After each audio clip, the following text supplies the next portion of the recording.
Siema, tu Wahacz. Zapraszam na test Cupry Formentor VZ5, czyli limitowanej najmocniejszej edycji tego modelu, mającej pod maską silnik benzynowy, 5-cylindrowy, 2,5 litra, generujący aż 390 koni mechanicznych. Brzmi to konkretnie, a jak przekłada się na rzeczywistość? Sprawdźmy. Plany zakładają, że Formentor VZ5 powstanie w ilości około 7000 egzemplarzy na cały świat i będzie jedną z pożegnalnych okazji, aby kupić nowy samochód z 5-cylindrowym silnikiem 2,5 stworzonym przez grupę Volkswagena. W testowanym modelu jest on zestawiony domyślnie z 7-stopniowym automatem DSG oraz napędem na wszystkie koła 4Drive. Poza unikatową jednostką napędową we flagowym Formentorze liczyć można też na wszystko co najlepsze, jeśli chodzi o stylistykę, bo w standardzie obecne są 20-calowe felgi, w których ukryto wyczynowe hamulce firmy Akebono o naprawdę dużym rozmiarze tarcz i zacisków. Mamy także specjalny kształt zderzaków oraz wykończone w czarnym macie niektóre elementy, np. atrapę chłodnicy. Z tyłu są również bojowo rozmieszczone 4 końcówki układu wydechowego z dyfuzorem, a jeśli ktoś miałby jeszcze jakieś wątpliwości, z jaką odmianą ma do czynienia, to na tylnej klapie jest stosowny napis i całość robi moim zdaniem świetne wrażenie wizualne, bo Cupra Formentor już sama w sobie jest bardzo ładnym i dynamicznie zaprojektowanym crossoverem, a te wszystkie podostrzające elementy bardzo dobrze się z tym nadwoziem komponują. W testowanym egzemplarzu obecny jest też opcjonalny matowy lakier.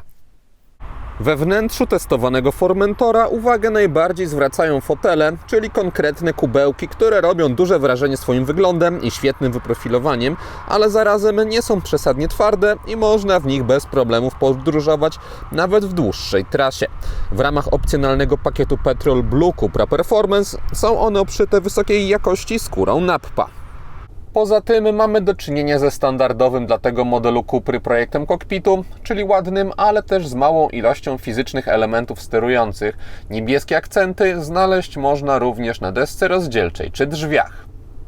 Powodem, dla którego ktoś kupuje VZ5 jest jednak jego układ napędowy, bo 2,5-litrowe TSI generuje 390 koni mechanicznych, oferuje też takie przyspieszenie od 0 do setki, robione powiedzmy od niechcenia, bez żadnego launch control.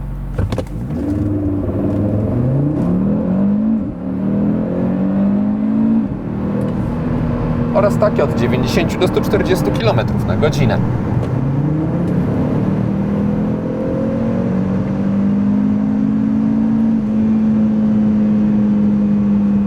Osiągi tutaj zapewniane są rewelacyjne i rzadko spotkać można tak ostro przyspieszający samochód, bo nawet w normalnych trybach po mocnym wciśnięciu gazu auto wystrzeliwuje do przodu z dużą łatwością, a w trybie Cupra jest jeszcze bardziej brutalny. Jeśli zatem ktoś po Formentorze VZ5 oczekuje wyróżniającej się dynamiki, to wersja ta spełnia oczekiwania w 100%. Też przy wkręcaniu się silnika na wysokie obroty w kabinie jest odpowiednio głośno, a wydech ma przyjemny, basowy dźwięk, więc ta powiedzmy otoczka związana z ostrym zwiększaniem prędkości jest również tutaj odpowiednia. Podczas normalnej jazdy VZ5 okazało się jednak spokojniejsze niż się spodziewałem, to znaczy byłem na to przygotowany, bo testując kiedyś wersję z benzyną 2.0 310 koni, Formentor był bardzo szybki, ale nadspodziewanie cywilizowany, biorąc pod uwagę, że jest to Cupra i do tego taka mocna. Wciąż jednak myślałem, że w przypadku VZ5 konstruktorzy konkretnie zaszaleją, a nic takiego nie miało miejsca. Nie oznacza to, że nic się jednak nie zmieniło, bo układ wydechowy ma bardziej rasowy wyjściowo dźwięk i nie trzeba aktywować trybów sportowych, aby fajnie mruczał nawet podczas spokojnej jazdy. Z drugiej strony jednak układ nie ma jakiegoś bardzo wulgarnego charakteru i na przykład nie pojawiają się strzały po odpuszczaniu gazu na wysokich obrotach albo przy zmianie biegów też przy odcince. Tak samo sposób pracy silnika 2,5 litra jest trochę przyjemniejszy niż zwykłej 2-litrowej jednostki, bo czuje się, że pod maską pracuje coś konkretniejszego niż kolejny 2.0 z mocną turbiną. Ale czuje się także, że w żadnym z tych obszarów konstruktorzy Cupry nie chcieli przesadzić, przez co w Formentorze VZ5 nie ma jakiejś wielkiej dzikości. Wyraźnie zachowanie samochodu modyfikować można poprzez wybór trybów jazdy i na komforcie, na którym niestety auto za każdym razem startuje, mamy dosyć lekko pracującą kierownicę, zmiękczone zawieszenie adaptacyjne DCC i silnik lubiący niskie obroty. Te wszystkie aspekty są oczywiście podostrzone i na przykład w układzie kierowniczym bez względu na ustawienie dostaje się bardzo dobrą precyzję, a zawieszenie należy do tych twardszych, ale jadąc poza najostrzejszym trybem Cupra, testowanym modelem mogłem na luzie sobie podróżować i nie kusił mnie on do złego. Tryb Cupra mocno zmienia wrażenia, bo tam silnik trzymany jest nawet utrzymując prędkość na wysokich obrotach i jest ciągle gotowy do przyspieszania. Ocena takiej charakterystyki charakterystyki mocno zależy od oczekiwań względem tego modelu, bo jeśli ktoś spodziewa się brutalności i bezkompromisowości, to będzie rozczarowany i Formentor nawet w wersji VZ5 będzie zbyt kulturalny na co dzień, poza momentami ostrego przyspieszania. Jeśli ktoś jednak ma dużo pieniędzy i poszukuje samochodu, który ma niesamowity potencjał pod kątem osiągów, ale zarazem jest to pojazd w pełni używalny na co dzień, który nie zmęczy na przykład w długiej trasie, jak nie ma się ochoty na szaleństwa, to wtedy VZ5 będzie świetnym wyborem i też najfajniejszym wcieleniem Cupry, bo dzięki podostrzonemu brzmieniu czy silnikowi zapewni on lepsze wrażenia niż Formentor z 2-litrowymi benzynami. Nie przyznam, nie przeszkadza takie podejście, bo w trybie Cupra samochód daje dużo frajdy, bardzo dobrze trzyma się drogi przez minimalne przechyły nadwozia. O dynamice już wspominałem, więc jakby ktoś wybrał się nim na tor, to nie będzie narzekać. Ale w większości sytuacji w zwykłym ruchu ulicznym nie da się jego potencjału wykorzystać, a wtedy dostaje się rozsądne auto nawet na dłuższe przejażdżki. Trzeba brać tylko poprawkę wtedy, że nie będą to najtańsze podróże, bo nawet jadąc spokojniej na zwykłych drogach poza miastem, średnie spalanie Formentora VZ5 wynosiło około 8 litrów na 100 km. Na drogach ekspresowych rosło do 9,5-10 litrów, a na autostradzie do 11 litrów. Z kolei w Warszawie testówka zużywała mi około 11-13 litrów, a podróżując dynamiczniej, wyniki te bez trudu można jeszcze powiększyć o kilka litrów, bo wystarczy parę przyspieszeń z gazem w podłodze, aby komputer pokładowy zauważalnie zwiększył swoje wskazania. W aucie tego typu mówię to jednak bardziej z obowiązku i w kategorii ciekawostki, bo kupując limitowaną edycję takiego modelu, raczej nikt nie nastawia się na maksymalizację oszczędności na paliwie, a dodatkowo samochód ten wyjściowo kosztuje około 350 000 złotych, zatem naprawdę konkretne pieniądze.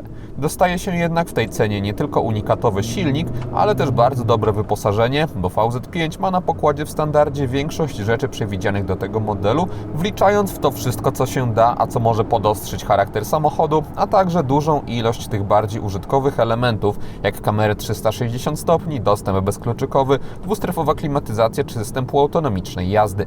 W testowanym egzemplarzu dopłat wymagał jedynie wspominany pakiet dodający niebieskie skórzane wykończenie kabiny, a także panoramiczny dach.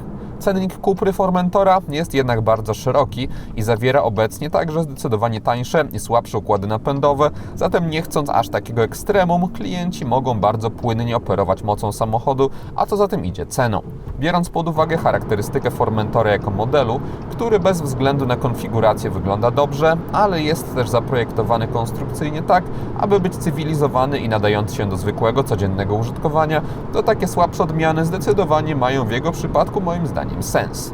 Wiadomo, że z ducha Cupry znanej sprzed na przykład kilkunastu lat sporo przez to ulatuje, ale jeśli ktoś odsunie powiedzmy romantyczne emocje dotyczące tej marki i popatrzy zdroworozsądkowo, to na przykład dla siebie kupiłbym pewnie egzemplarz z silnikiem 2.0 TSI 190 koni jako dobre wypośrodkowanie pomiędzy możliwościami a ceną. Takie auto nieźle doposażone kosztuje około 180 000 złotych, a w leasingu operacyjnym trzeba za nie zapłacić 2151 zł miesięcznie i taką ofertę przygotował partner Wahacz TV, firma Carlis Polska. Kwota ta jest przy 20% wpłacie własnej, 4-letnim okresie leasingu i wykupie końcowym 30%, a wpisując w uwagach do zamówienia kod Wahacz Free można też zgarnąć bonus w postaci podstawienia wybranego auta, bo działa on na całą ofertę, pod wskazany adres za darmo. Link do podstrony z Formentorem i kod do skopiowania wrzuciłem w opisie filmu. Kierownica Cupry pod kątem stylistycznym prezentuje się moim zdaniem naprawdę ładnie, też wrażenia poprawiają miedziane akcenty. Mamy częściowo perforowaną wysokiej jakości skórę. Niestety pod nią nie znalazło się żadne miękkie wypełnienie, a w aucie tego typu nie obraziłbym się, gdyby było. Mamy też dwa dodatkowe przyciski, starter silnika oraz przede wszystkim zmiana trybów jazdy. Jest to przydatne, ponieważ samochód niestety zawsze startuje z trybu komfortowego i ja zawsze też sobie od razu zmieniałem go na indywidualny. Przez to, że te przyciski są symetryczne, to czasami miałem pewne wątpliwości, czy dobry naciskam, no ale pewnie jest to tylko kwestia przyzwyczajenia. Poza tym na kierownicy z lewej strony mamy sterowanie tempomatem oraz regulację głośności. Z prawej strony jest zmiana piosenek i takie rozstrzelenie i też brak symetrii. Nie jestem tego fanem, ale poza tym jest ok.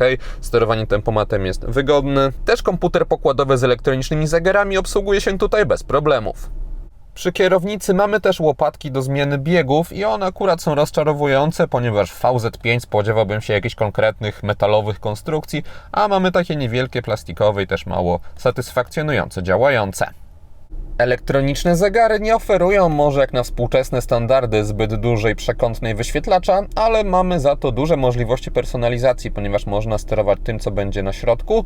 Można zmieniać też, co będzie niezależnie w lewej czy w prawej tarczy. Jak widzicie, są też takie bardziej sportowe, wyczynowe wskazania, jakieś przeciążenia, wykorzystanie mocy, ale można też sobie zmieniać ogólne widoki. Jest ich kilka. Są zróżnicowane pod kątem układu, więc czy ktoś chce bardziej minimalistyczny, czy bardziej sportowy, znajdzie tutaj zawsze coś dla siebie. System inforozrywki Formentora też oferuje odpowiednie możliwości personalizacji, chociażby ekran domowy składa się z kafelków i można wybierać ich kolejność, też one są interaktywne, więc można na przykład w ten sposób sobie modyfikować źródło dźwięku. Pomysłowe rozwiązanie, na dole mamy dodatkową listę skrótów, tutaj też jest wszystko w pełni konfigurowalne. Szybkość działania moim zdaniem stoi na dobrym poziomie, nie mam do tego zastrzeżeń. Też interfejs jest logicznie zaprojektowany, ustawienia tego typu sprawy.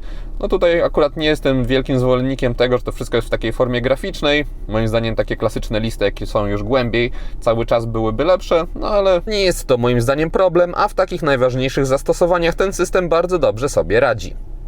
Niestety producent postanowił też zaszyć w tym systemie panel klimatyzacji, który obsługuje się albo poprzez wysuwaną taką belkę, albo mamy pełnoekranowe menu, co jest mniej wygodne niż gdybyśmy mieli taki klasyczny panel fizyczny. Poza ekranem można sterować jedynie temperaturą przy pomocy mało wygodnych w celowaniu podczas jazdy dotykowych przycisków. Mamy też przyciski do odparowywania, odmrażania szyb. Z lewej strony kierownicy, obok świateł, nie wiem czemu za bardzo tutaj się one akurat znalazły.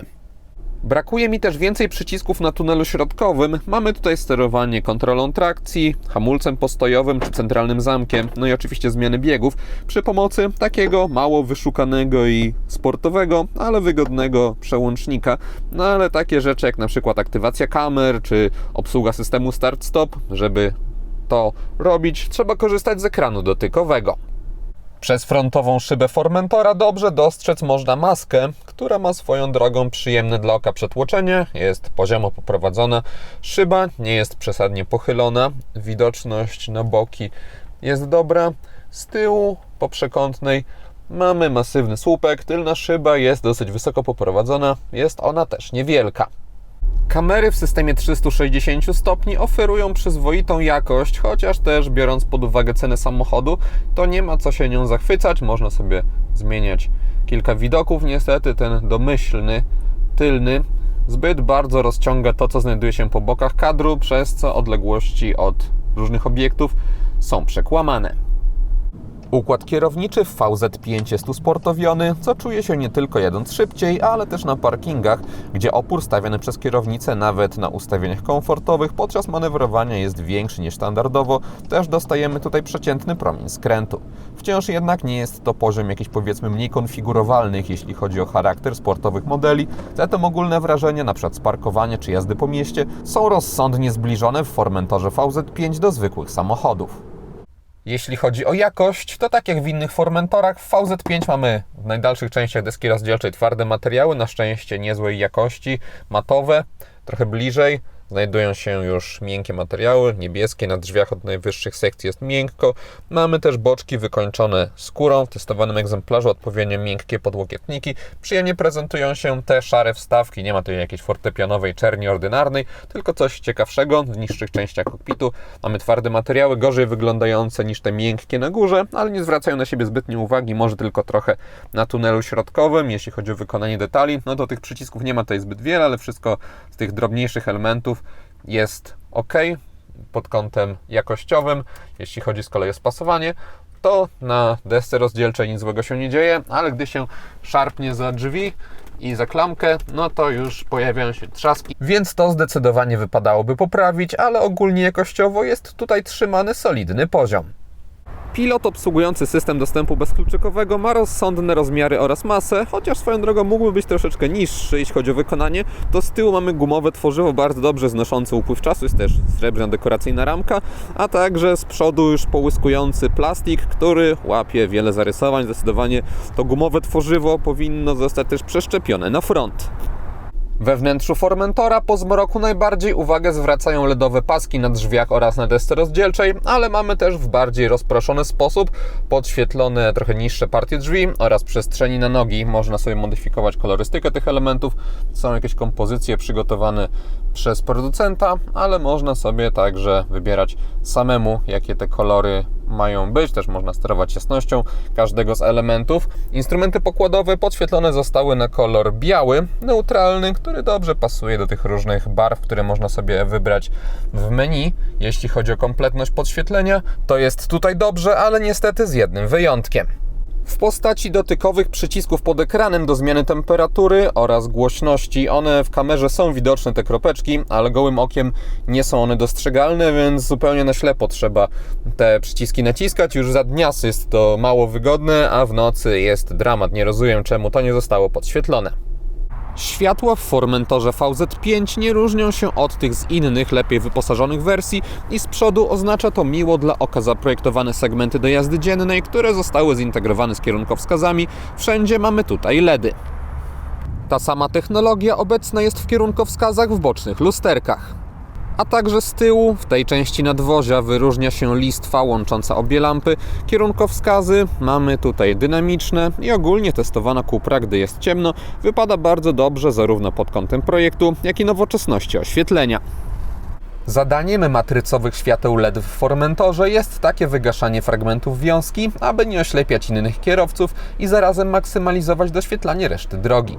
Mamy tutaj rozwiązanie działające tak samo jak w innych markach grupy Volkswagena, co oznacza całkiem sporą ilość stref i wynikającą z tego dobrą precyzję świecenia. Komputer także wykrywa znaki drogowe i stara się wygaszać punktowo wiązkę, aby światło aż tak się od nich nie odbijało i idzie mu to całkiem nieźle. Gdy na horyzoncie pojawiają się inne pojazdy, to oprogramowanie też skutecznie tworzy świetlny tunel i nie zwleka z tym, zatem nie uważam, aby LEDy Formentora mogły kogoś realnie oślepić. Ogólnie zatem mamy tutaj do czynienia z rozwiązaniem niewymagającym specjalnego nadzoru, które dzięki intensywnemu doświetlaniu poboczy, bo światła w testowanym modelu mają dobrą moc, wyraźnie poprawia bezpieczeństwo, gdy się jedzie po zmroku. Z tyłu, gdy ustawiam przedni fotel pod siebie i siadam za sobą, to na nogi mam taki okazały zapas wolnej przestrzeni. Panoramiczny dach nie zabiera przesadnie miejsca nad głową, ponieważ kończy się on mniej więcej tutaj. To podwyższenie nim spowodowane, a moja głowa w naturalnym ułożeniu znajduje się troszeczkę dalej i jeszcze mam taki zapas od podsufitki, czyli bezpieczny. Tunel środkowy w testowanym modelu jest w dużym stopniu wystający. Tylna kanapa prezentuje się tak i wyposażona została w rozkładany podłokietnik. Bagażnik Formentora ma 450 litrów pojemności, niezbyt wysoki próg załadunkowy, dużych rozmiarów otwór, a także regularne kształty. Po bokach z obu stron mamy niewielkie kieszenie w nadkolach. Z prawej strony dodatkowo jest gniazdo 230V. Mamy także z dwóch stron dźwignię do łatwego składania oparć w drugim rzędzie. Pod podłogą znalazło się miejsce na element systemu audio, a także zestaw naprawczy. Po złożeniu oparć w drugim rzędzie dostaje się płaską podłogę. Podsumowując, Cupra Formentor VZ5 jest samochodem, który, tak jak mówiłem, trudno jest jednoznacznie ocenić i wszystko zależy od indywidualnych preferencji. Bez względu jednak na to, nie można tej odmianie odmówić niesamowitych osiągów i bardzo dobrych właściwości jezdnych, zatem jeśli kogoś na taką edycję limitowaną stać, to otrzyma najlepsze wcielenie ze wszystkich odmian tego modelu. I to wszystko, co przygotowałem o królu Formentorów. Dziękuję za uwagę i mam nadzieję, że jego test się podobał. Jeśli tak było, zachęcam do dania temu filmowi łapki w górę. Będzie mi z tego powodu bardzo miło. Zainteresowanym przypominam o Carlis Polska i ich ofercie. A jeśli też nie ma, to zapraszam również do subskrypcji kanału, ponieważ kolejne materiały na Wahacz TV pojawią się wkrótce. Na razie!